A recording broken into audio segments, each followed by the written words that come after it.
Hello everyone! Are you wondering how to get rid of guinea pig smell? Let's explore!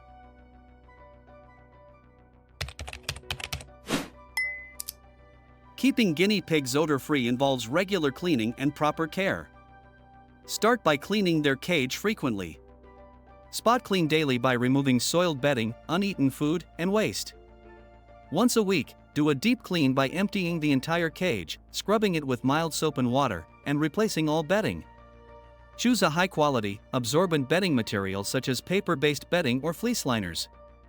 Avoid using pine or cedar shavings as they can be harmful and contribute to odors. Ensure the cage is well ventilated to prevent smells from accumulating. Regularly groom your guinea pigs by brushing their fur and trimming their nails. While guinea pigs generally do not need baths, if they get particularly dirty, you can give them a gentle wash using guinea pig-safe shampoo. Provide a balanced diet and clean water. Fresh vegetables, hay, and pellets keep your guinea pigs healthy and reduce odor caused by poor diet. In summary, maintain a clean cage, use absorbent bedding, groom your guinea pigs, and provide a healthy diet to keep unpleasant smells at bay and ensure your pets are comfortable and happy. Thank you for watching. Please like the video and support us on Patreon for more educational content about guinea pigs. Goodbye.